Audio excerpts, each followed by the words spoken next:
Ahora vamos a pasar al Evangelio de Lucas para la lectura de esta mañana. Es el capítulo 2, versículos 1 al 20, la conocida historia de Navidad.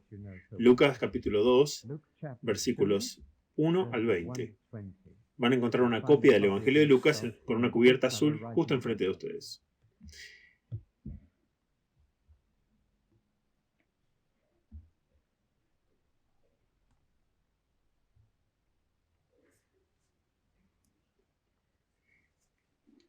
En ese momento, el emperador Augusto envió una orden para que todos los ciudadanos del imperio se registraran para el censo.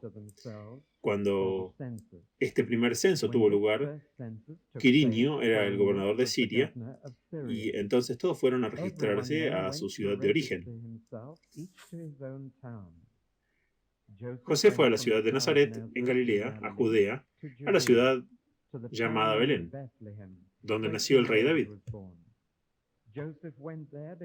José fue ahí porque era descendiente de David. Fue a registrarse con María, quien estaba prometida en matrimonio a él. Ella estaba embarazada y mientras estaban en Belén, le llegó el momento de tener a su bebé. Dio a luz a su primer hijo. Lo envolvió en pañales y lo acostó en un pesebre. No había lugar para que se quedaran en la posada.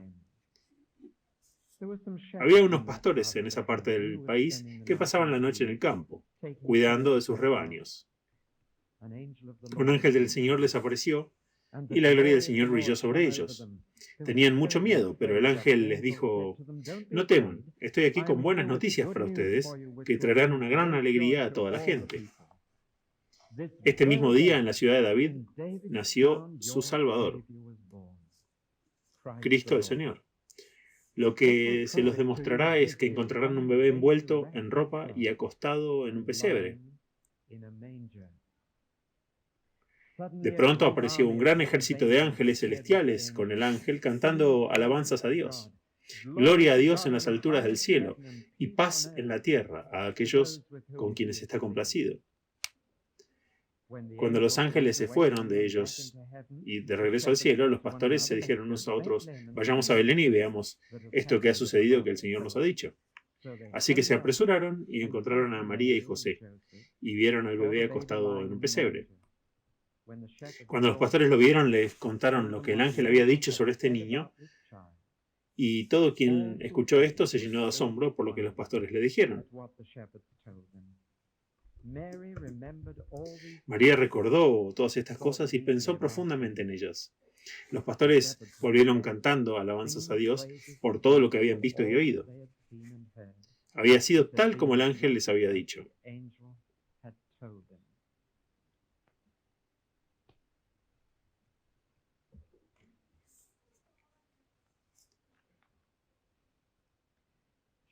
El efecto más llamativo de la historia de Navidad para mí es su absoluta sencillez. Si la hubiéramos escrito nosotros, la habríamos embellecido con muchos adjetivos y nos habríamos sentido tentados a exagerar. De hecho, es una tentación que nadie ha sido capaz de resistir desde entonces. Pero Dios sabía lo que estaba haciendo cuando se eligió un médico de familia para escribir la historia de Navidad. Un hombre acostumbrado a escribir recetas, a ser preciso, a enunciar los hechos. Y este médico de familia llamado Lucas ha escrito un relato maravilloso de la historia de la llegada del Hijo de Dios a nuestro mundo. No se desperdicia una palabra. Qué lástima que no hayamos seguido el ejemplo de Lucas, porque la verdad de la Navidad ha quedado sepultada bajo una avalancha de mitos, leyendas, especulaciones y todo tipo de otros detalles. Casi tenemos que rescatarlo de estas otras cosas. El pesebre se ha convertido en un establo, los sabios se han convertido en 3 reyes, uno de ellos negro, y lo hemos ahogado todo en acebo y hiedra y cubierto la escena con nieve, que ciertamente nunca hubo. Y Santa Claus, Rudolf el Reno, de nariz roja, y Dickens completó el trabajo. Así que Lucas solo nos cuenta la simple verdad. No hay un solo adjetivo en esta descripción. Solo da sustantivos, verbos y objetos. Así que tenemos una historia simple para ver esta mañana. Y es muy refrescante alejarse de toda otra parafernalia que hay alrededor. Solo mirar la palabra de Dios esta mañana. Hay tres aspectos del nacimiento de Jesús de los que quiero hablar que salen en este pasaje. El primero es el arreglo de su nacimiento. ¿Quién fue el responsable? El segundo, el anuncio de su nacimiento, que es una parte vital de la llegada de un bebé al mundo. Y en tercer lugar, el reconocimiento del nacimiento. ¿Cuántas personas realmente se dieron cuenta de lo que estaba pasando? Así que, en primer lugar, en los primeros 7 versículos, los arreglos de su nacimiento. Tienes que hacer arreglos cuando hay un bebé en camino. Comienzas a planificar dónde vas a tener el bebé, en casa o en una residencia o en un hospital. ¿En dónde? Y alguien tiene que decidir estas cosas. ¿Cómo llegó Jesús a nacer? ¿Dónde lo hizo? ¿Cuándo lo hizo? ¿Cómo lo hizo? ¿Quién hizo los arreglos? Había al menos 5 personas diferentes que participaron en estos arreglos. 5 personas diferentes que estaban involucradas de una forma u otra. Y comenzó en una oficina a unas 700 u 800 millas de distancia, unos 1.300 kilómetros. Comenzó con un emperador. El primer emperador romano gobernó sobre el Imperio Romano desde el 14 a.C., quizás un poco antes, del 31 al 14 después de Cristo. Y era un buen hombre. Y era un hombre sabio. Era un buen organizador, un gran administrador. Y trajo la paz a todo el Imperio Romano, a todo el mundo mediterráneo, porque estaba muy bien organizado. Y la famosa Pax Romana mantuvo toda la zona tranquila durante su reinado. Solo podía hacerlo con mucho dinero y muchos soldados, por lo que las dos cosas que necesitaba eran impuestos y servicio militar obligatorio. Así que cada 14 años en esta oficina se tomaba una decisión que se extendía a las partes más alejadas del imperio. Otro censo, para saber dos cosas. En primer lugar, los ingresos de la gente y poder grabarlos. Y en segundo lugar, para atrapar a los jóvenes en edad de reclutamiento para poder mantener la Pax Romana. Por lo tanto, desde la oficina en Roma se emitió una decisión, un decreto, que decidiría que Jesús nacería en el lugar donde Dios dijo que nacería 1000 años antes. Y el emperador romano, sin saber nada al respecto, estaba arreglando el nacimiento de Cristo. ¿Cómo Dios puede usar a las personas más inverosímiles y personas que no tienen relación con la historia para llevar a cabo sus propósitos? Así que el emperador estaba involucrado. Los judíos, como sucedía, estaban exentos del servicio militar obligatorio porque tenían objeciones religiosas a luchar en el día de reposo. Entonces el emperador les concedió una exención. Pero aún así tenían que pagar sus impuestos, probablemente un poco más como resultado. Y por lo tanto, graben a estos judíos, averigüen cuántos hombres hay, cuál es su ingreso, y díganles que vayan al lugar de origen de su familia y los haremos censar. Así que el emperador era parte irresponsable.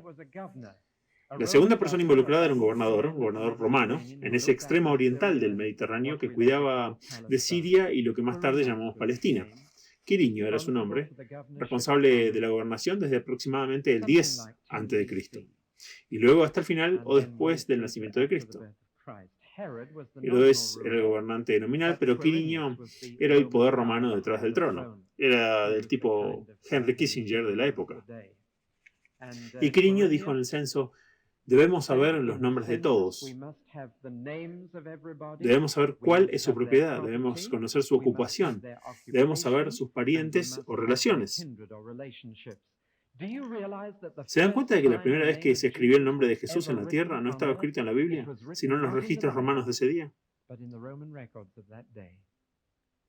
No tenemos esos registros ahora, han desaparecido. El papel se ha podrido y simplemente no los tenemos. Pero esa fue la primera vez que el nombre de Jesús fue escrito. No en la Biblia, sino fuera de ella. Y se sorprenderían al saber con qué frecuencia se menciona a Jesús fuera de la Biblia en los registros seculares. La gente piensa que todo es una historia inventada, titubean cuando llegan a estos registros seculares. Así que había un gobernador involucrado, pero el gobernador decretó que solo los hombres, jefes de familia, debían hacer el viaje al lugar de su familia. Las esposas e hijos no necesitaban ir. Así que si el gobernador no hubiera hecho los... no sería responsable de que María estuviera allí, aunque sí llevó a José. Así que la tercera persona involucrada en los arreglos para el nacimiento de Jesús fue el carpintero de Nazaret. Y él decidió tomar a su prometida, con quien ahora se había casado, aunque su matrimonio aún no se había consumado, por lo que ella era en parte su prometida, en parte su esposa, pero ella estaba muy cerca de su momento de dar a luz. Y por eso decidió llevarla con él. 80 millas a lomos de un burro. No tomas ese tipo de decisión a la ligera. Estoy seguro de que no fue porque él quería estar presente en el parto. ¿Por qué tomaría una decisión de este tipo? ¿Llevar a una chica en esa condición para un viaje así? Les voy a decir por qué. Fue condenada al ostracismo. Nadie la ayudaría. Una chica en esa condición, en la vida del pueblo en aquellos días, sería aislada de sus parientes. Solo tenía su esposo. Ninguno de sus parientes la hubiera ayudado. Imagínense lo que esto significaba para María. Tuvo que viajar 80 millas, unos 130 kilómetros, probablemente alrededor del mes de abril, en la primavera, y tuvo que llegar hasta Belén, porque no habría nadie más para ayudarla con el parto. Y era el primero, y tenía unos 15 años, 16 años. Así que José fue en parte responsable de organizar el nacimiento de Jesús en Belén. Hubo una cuarta persona que participó en los arreglos, el posadero. Tengo la sensación de que somos un poco duros con este posadero. Habrían hecho exactamente lo mismo que él. ¿No es así? Si estuvieras a cargo de un hotel y todas las habitaciones del lugar estuvieran llenas, ¿dejarías a la gente afuera? ¿A otro visitante? Por supuesto que no, habrías hecho exactamente lo mismo, así que no seamos tan duros con él. Si somos duros con él, seamos duros con nosotros mismos. Bueno, así es manejar un negocio, quiero decir, ellos llegaron primero aquí, el primero en llegar, el primero en ser atendido, y lo tengo que poner en una habitación, y cómo puedo decirle a alguien que salga de la habitación del hotel cuando ya han desempacado. Y el posadero intervino. Puede ser que haya sido el más amable de lo que pensamos. Puede haber sugerido el patio, porque los interiores de esos días se construían como un fuerte, alrededor de un patio cuadrado con una puerta de entrada al patio, y por motivos de seguridad, por la noche, la puerta estaba cerrada y todas las habitaciones daban al patio. Y si no podías conseguir una habitación, te instalabas y acampabas en el medio del patio, donde los animales se acostaban alrededor del comedero, en el medio del pozo. Ahora, lo interesante es esto. Hay dos palabras para designar hoteles en esos días. Uno era para hoteles de 1 estrella y otro era para 5 estrellas. Solo tenían 2 clasificaciones o categorías. Y es interesante que la palabra que se usa aquí es para el de 1 estrella, no el de 5. Así que supongo que deberíamos pensar en términos de un estacionamiento en un motel y lleno de animales, o el patio trasero de una taberna, si queremos tener la sensación correcta de la situación. Así que el posadero tuvo algo que ver con los arreglos para el nacimiento de Jesús. Y más adelante en su vida, Jesús iba a decir esto a aquellos que quisieran seguirlo y compartir su vida. Los zorros tienen agujeros, cuevas, y los pájaros tienen nidos, pero yo no tengo dónde recostar mi cabeza. Eso fue cierto al comienzo de su vida, desde el comienzo. Y la quinta persona que participó en los arreglos de su nacimiento fue la madre. Así que tenemos un emperador, un gobernador, un carpintero, un posadero y una madre. Y cada uno de esos 5 contribuyeron a los arreglos y circunstancias. La madre, ¿qué hizo ella? Bueno, ella había preparado algo. Había preparado una especie de cuadrado de tela. Así, y doblaba una esquina en diagonal, sí, un largo vendaje, varios metros de largo, cosidos a la esquina de esa manera. Me temo que en inglés la Biblia normalmente viste las cosas cortésmente, envolver en pañales. Y ella lo envolvió en su primer pañal. Y ahora el significado de esta declaración se puede perder para ustedes. Ella lo hizo. Normalmente era el trabajo de la partera o un pariente. Y me dice una cosa. No había una mujer para ayudar. Y si imaginas que esa posada estaría abarrotada de hombres, jefes de hogar, no de familias, sino de hombres jefes, una taberna llena de hombres, no había una mujer para ayudar a María. Y fue ella quien lavó al bebé, fue ella quien lo envolvió en un pañal, y fue ella quien lo puso en el pesebre. José haría lo que pudiera para ayudar, pero ¿qué hace un hombre en ocasiones como esa? Estoy tratando de pintarle las circunstancias. ¿Arreglarían ustedes el nacimiento de su bebé de esa manera? ¿Les gustaría que su bebé esté rodeado de animales? ¿Les gustaría? Bien, así es como Dios arregló el nacimiento de su hijo. Porque detrás de estas 5 personas estaba Dios. Y fue Dios quien hizo los arreglos. Y fue Dios quien tomó las decisiones. Y es tan completamente inesperado, tan completamente diferente de todo lo que hacemos, incluso para nuestros propios hijos, mucho menos un confinamiento real. Lo inesperado de Dios se manifiesta en esta historia. Los arreglos para su nacimiento te dejan sin aliento. ¿Por qué? Sigamos adelante con esta parte de la historia. Una parte, por supuesto, se hizo para que la promesa de Dios se cumpliera. 600 años antes, Dios había dicho a través del profeta Miqueas: tú, Belén. Nadie notaba a Belén en esos días. Tenías que decir a qué Belén te referías. Había 3, y esta era Belén Efrata, la casa del pan. Tú, Belén, pueblito en Judea, no creas que eres insignificante. De ti va a salir el príncipe, el rey, el gobernante de todo Israel. Se hizo realidad, y Dios hizo los arreglos para que, de una manera aparentemente accidental, de una manera que el mundo no se daría cuenta, de una manera tan azarosa que un cínico pudiera decir que fue coincidencia, Jesús nació en el mismo lugar donde el rey tenía que nacer. Así es como Dios opera. Cuando hace un milagro, la gente puede decir que es una coincidencia. Cuando el Mar Rojo se divide para que Israel pueda cruzar, el cínico puede decir una coincidencia. Sucedió ocasionalmente otras veces cuando una fuerte marea baja coincidía con un fuerte viento del este.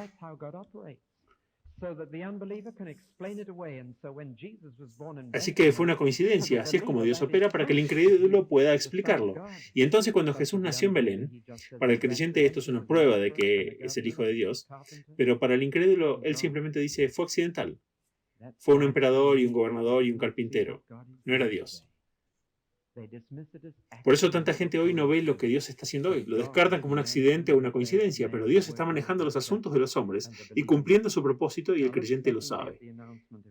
Ahora miremos en segundo lugar en el anuncio de su nacimiento. Cuando nace un bebé queremos que la gente lo sepa.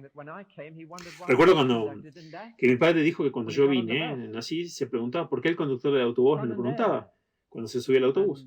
Y voy a anunciar ahora que Peter French es el orgulloso padre de un niño nacido anoche. ¿No es eso tremendo? Nunca ha habido un anuncio tan público en esta iglesia, pero no importa. Estamos emocionados. ¿Está Peter aquí? Está en el hospital, ok. Está en el lugar correcto. Bueno, tiene un pequeño niño ahora.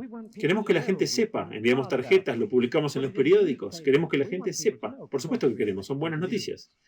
Y en esta historia de Navidad había un padre muy orgulloso que quería que la gente supiese. El padre orgulloso era Dios, no José. Así que solo tenía que hacer un anuncio, y el anuncio estaba tan bellamente organizado. Imaginen a nuestro Padre Celestial tan orgulloso de su Hijo por estar dispuesto a nacer. Porque recuerdan que Jesús fue la única persona en la historia que eligió nacer. La única. Y también significa que Jesús participó en la organización de las circunstancias de su nacimiento. Piensen en eso. Él eligió nacer. ¿Y dónde? Y por lo tanto Dios debe haber estado muy orgulloso. No nos dice qué ángel fue. Supongo que era Gabriel de nuevo, el que le había anunciado a María 9 meses antes que ella tendría un bebé. Pero, ángel, ve y anuncia el nacimiento de mi hijo. Ve y dile a alguien. Anúncialo. Y el ángel vino, y el cielo que estaba negro sobre Belén se iluminó con la gloria de Dios, y el ángel dijo: buenas noticias. Ha nacido un Salvador. Miren los títulos que se amontonan en el anuncio. No solo un niño. un Salvador, un Cristo, el Señor. Y saben, nunca te darás cuenta de que la Navidad es una buena noticia hasta que uses los términos del bebé. Salvador, Cristo, Señor. No es solo Jesús. Es nuestro Señor Jesucristo, el Salvador que nació. Una gran noticia en la ciudad de David. Hoy sucedió. En algún momento durante la noche, ahí es cuando llegan la mayoría de los bebés y es cuando llegó Jesús. Así que los pastores fueron a ver. ¡Qué anuncio! Seguramente debe ser el más espectacular que hubo. Un anuncio que vino de lo más alto a lo más bajo. Muchas veces hemos pasado por alto el hecho de que los pastores no eran un trabajo digno en esos días. En este país sí lo son hoy. Yo trabajaba en una granja, como saben, y había 14 hombres trabajando en esa granja. Y el hombre que era superior a todos los demás era el pastor. Un hombre de edad y habilidad y tremenda experiencia y sabiduría. Era ese pastor a quien admiramos, que nos dijo una noche en el invierno del 47, cuando era una hermosa noche clara, dijo: ¿me ayudarían a bajar todas las ovejas de los campos, desde las colinas hasta aquí? Así que trabajamos hasta tarde esa noche para traerlas a todas. Durante esa noche vino la nieve de 1947. Los granjeros vecinos perdieron cientos de ovejas. Nosotros no perdimos ni una. Debido a este hombre, a su experiencia, a su edad, su sabiduría, él lo sintió en los huesos y salvó su rebaño. Por eso admiramos a los pastores, son muy difíciles de conseguir. Pero en el Medio Oriente es justo lo opuesto. El pastor es el más bajo de los bajos. Es despreciado, desconfiado. La mayoría de ellos eran pícaros y delincuentes. La mayoría de ellos habían estado en la corte. Pero lo que una de las leyes de ese mundo, era que ningún pastor tenía permitido dar evidencia en un tribunal. Tomaban un trabajo como vigilantes nocturnos del rebaño porque no eran aptos para nada más. Y no se les podía confiar un empleo regular. Generalmente no tenían hogar, simplemente dormían con lo que estaban, afuera en las colinas cuidando las ovejas. Eso quizás arruine el romance de la historia de Navidad para ustedes, pero les está ahí trayendo la realidad. Porque quiero decirles que cuando Dios eligió anunciar el nacimiento de su Hijo, eligió llevar este anuncio desde el cielo más alto a la tierra más baja. Es como si las noticias de un nacimiento en la familia real fueran transmitidas primero en Guildford al basurero que trabaja en el incinerador de la ciudad, y esta es la sensación en esta historia, es dramático. ¿Por qué anunció Dios el nacimiento de su bebé a estos pastores que simplemente no sabían la diferencia entre lo mío y lo de ellos? Bueno, hay muchas razones. Una de ellas puede ser que quería anunciarlo a aquellos que no podían ofrecerle a Jesús ningún otro hogar más que el pesebre. ¿Podría ser eso? El único grupo en Belén que no podía llevarlo a un hogar. Eso es un pensamiento interesante. Se me ocurrió mientras estaba acostado en la cama esta mañana. ¿O por qué? Es porque Dios envió a Jesús a aquellos que necesitaban un Salvador. Jesús más tarde dijo a las personas religiosas a las que no les gustaba lo que estaba haciendo: los que están sanos no necesitan un médico. Yo he venido a ayudar a los más necesitados. ¿Es esa la razón? Hay otras dos razones. Una es que en esos mismos campos donde estos jóvenes yacían en el suelo, ahí es donde el rey David solía recostarse y mirar las estrellas y decir: cuando considero los cielos, el trabajo de tus manos. Así que querían anunciarlo en el mismo lugar donde el rey más grande de Israel dormía, en los campos. El niño más joven de la familia, a quien le dijeron que fuera a vigilar las ovejas porque todos los demás eran demasiado dignos para hacerlo. ¿O fue por otra razón? ¿Saben que Belén está solamente a 10 kilómetros al sur de Jerusalén? Está a la vista de la ciudad santa. Y por lo tanto las ovejas de Belén no se usaban para la lana. No se usaban para comida. Todas las ovejas de estos campos eran criadas y los corderos eran enviados a Jerusalén para ser sacrificados por el pecado, para que se convirtieran en los corderos de Pascua. Así que ¿estaba Dios mirando hacia adelante el futuro como el coro nos ayudó a mirar hacia atrás, hacia adelante esta mañana? ¿Sintieron que era un poco deprimente para el día de Navidad? ¿Estaba Dios mismo mirando hacia adelante a un día en que su Hijo sería llevado como esos corderos de Belén y convertirse en el Cordero de Dios, inmolado desde la fundación del mundo para quitar los pecados del mundo? ¿Es por eso? No lo sé. Solo sé que cuando el anuncio tendió un puente entre lo más alto y lo más bajo, desde el cielo más alto a la tierra más baja. Esto fue un símbolo de lo que el mismo Jesús había venido a hacer: llevar a personas así a la gloria del cielo. En tercer lugar, ahora el reconocimiento de su nacimiento. Los pastores eran muy curiosos, querían verlo lo antes posible. Dejaron las ovejas, creo que ninguno de ellos se quedó. Corrieron a ver y fueron de una taberna a otra, de un patio de Belén a otro, simplemente echando un vistazo al comedero de cada uno. Y luego vieron como uno con un bebé en él, solo uno. Supieron que habían llegado al lugar correcto. Ahora, de ahora en adelante, el resto de este pasaje que leí, los versículos 15 al 20, contienen 3 reacciones diferentes a la Navidad. Y para el día de Año Nuevo, todos los que escuchen mi voz estarán en uno de estos 3 grupos. El primer grupo son los que se interesaron de pasada en la historia. Dice, cuando los pastores les dijeron a los demás lo que les habían contado la gente, se llenó de asombro. Pero el verbo lleno, en griego, lleno de asombro, es un tiempo particular que significa lleno una vez, pero ya no. Significa una novedad que dura unos días. Significa que estaban interesados en ese momento y 3 días después lo habían olvidado por completo. Ahora, ese es el grupo número 1, y es el grupo más grande de la historia, y es el grupo más grande en este país hoy. Para el día de Año Nuevo, la Navidad se habrá olvidado. Será una cosa del pasado, una maravilla, y cantamos villancicos alrededor de los árboles y luego se fue. Solo una maravilla de 9 días. Y este es el primer grupo. Reconocieron su nacimiento, pero fugazmente, temporalmente, y luego se acabó y se olvidó. Y la tragedia, para mí, es que tantos cantarán sobre Jesús, hablarán sobre Él, esta Navidad más que nunca, harán bromas sobre Él, y sin embargo se habrán olvidado para el Año Nuevo. Un interés pasajero. El segundo grupo es un grupo mucho más pequeño en esta historia. Está compuesto por una sola persona. Y voy a llamarlo de esta manera para que puedan recordarlo. Aquellos que tienen un interés ponderado en la Navidad. María guardaba todas estas cosas y las ponderaba en su corazón. El arte perdido de la meditación. María lo tenía. Ella lo tenía. Seguía pensando en esto.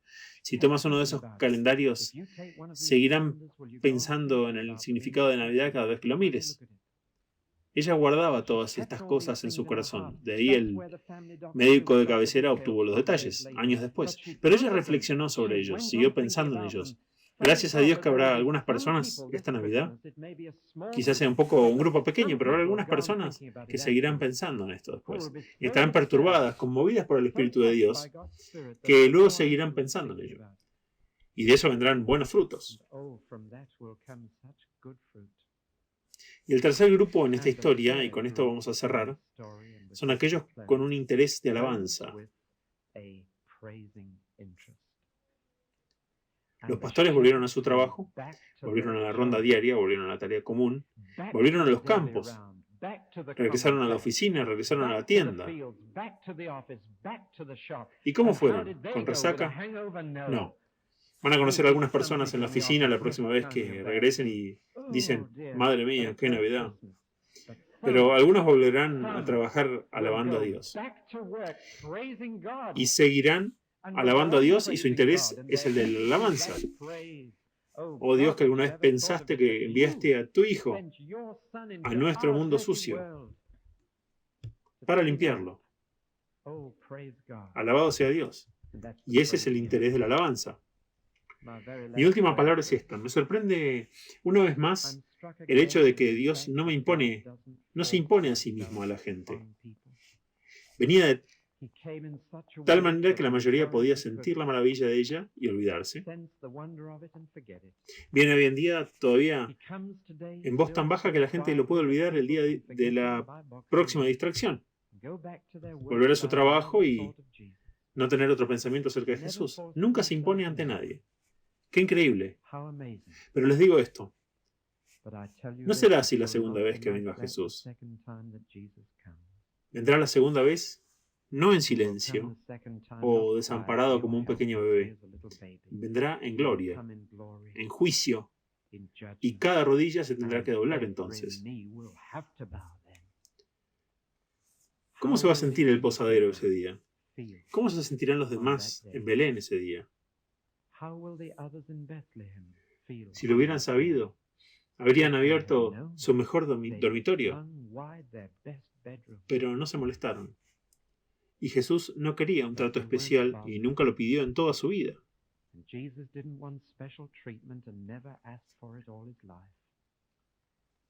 ¿Y cómo te sentirás tú acerca de la forma en que has celebrado esta Navidad?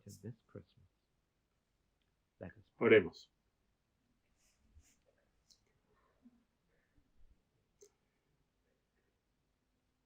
Padre, queremos felicitarte por el nacimiento de tu Hijo. Y queremos felicitarte por planearlo todo. Por planearlo todo. Por cumplirlo todo. Señor, mientras nos vamos a divertirnos, gracias porque solo es posible porque te hemos disfrutado a ti. Y que es tu voluntad que te disfrutemos para siempre. Algún día dejaremos este triste viejo mundo enfermo que solo puede manejar la buena voluntad una vez al año. Señor, ayúdanos a darle la gloria a Dios en lo más alto, que puede traer la paz en la tierra que necesitamos. Lo pedimos por tu nombre. Amén. Closing carol is number 18. Good Christian men rejoice with heart and soul and voice.